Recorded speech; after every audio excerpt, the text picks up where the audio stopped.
Hello there, Sam from Reign of Solitaire, and it's time for another standard deck tech.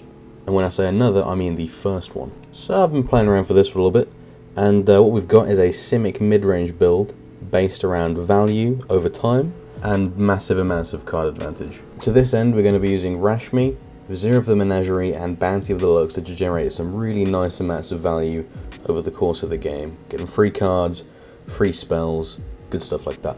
So let's go through the drops. So our curve only really starts to get going at 2, so in the 1-drop slot we've just got some basic protection in the form of Blossoming Defense. Another card you could put here is Siren Stormtamer, but in the end I decided to go with Blossoming Defense just because it has a little bit more utility to it in terms of protecting our creatures, and I think it's a bit more unexpected than sacrificing a Stormtamer for protection as well. So into the 2 drops here we've got Channeler Initiate, just a solid dork to help us go from 2 mana to 4 mana. So we can get out our Bounty of the Luxor as quick as possible. Channeler Initiate is good in any real ramp plan in standard right now. And then we have Merfolk Branchwalker, a fairly solid card in my opinion. Helps us interact with the top of our library, which is something we really want to do in this deck. There's a lot of top of your library interaction going on here for the sake of Vizier of Menagerie, Rashmi, and Nissa Steward of Elements. And the final 2-drop is Nissa Steward of Elements, which really not a 2-drop, but technically is. So, but regardless, she fits really well into this deck. She helps us manipulate the top of our library. She helps us get free value from the top of our library, and also she chucks land directly at the opponents, which I think is really quite valuable in the late game. And into the 3 drops we have Champion of Wits, a good early drop. A good late drop when it died, Eternalize, very good, extra value from that. And we also have Rogue Refiner, draw a card, get some energy, that's always good. So the 3 drops really help us power through our deck, get more cards, get more card advantage, and that's really what we're trying to go for with this deck. So now for the 4 drops, which are really the core of the deck here. We have Bounty of the Luxor, which is a card I've always loved since it came out. It's never really found too much of a place, but in this deck it gives us free cards, and also it helps us ramp up into our 6 and 7 drops, so we don't really need to worry about ramping too much beyond 4, purely because we can get the expensive cards off the back of Bounty of the Luxor. Okay, so on to Rashmi. If she manages to survive until your next turn, she's really just value town. You know, the free spells you can get off her, the free cards you can get. She's one of the main reasons I included Blossoming Defense, was just to protect Rashmi, because that's at minimum 1 free card per turn. At best, it's a completely free spell.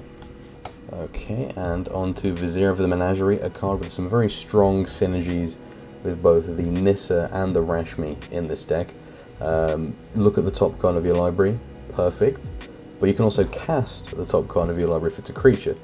So what this is under the right circumstances, infinite card advantage. And you cast a creature from the top of the library, it's on the battlefield. What's on the top of the library now? Boom, new creature onto the battlefield with you.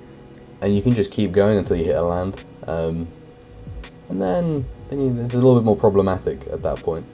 But, you know, hey, cast a Merfolk Branchwalker, put that land in your hand, great. Job done. More creatures all the time, all day.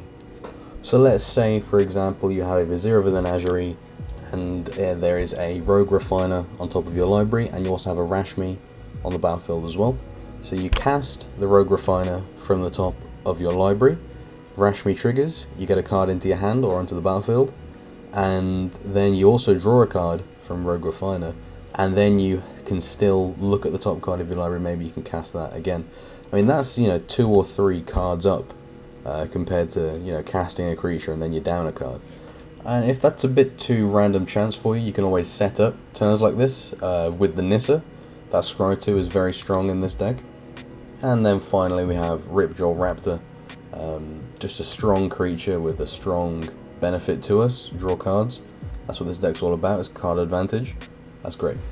Onto our 6 and 7 drop, we've got Carnage Turret, just a very strong beta, good against control, good against, I mean, yeah, most things really. It's a very, very strong card. And then we have Tishana, Voice of Thunder, a card that hasn't really seen much play so far, and I can understand why.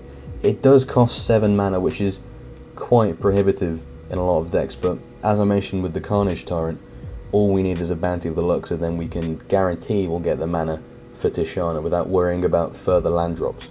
Now, Tishana is a really good payoff for this deck because we're mostly creatures. There's not much non-creature spells in this deck. So when she enters the battlefield, we draw a lot of cards.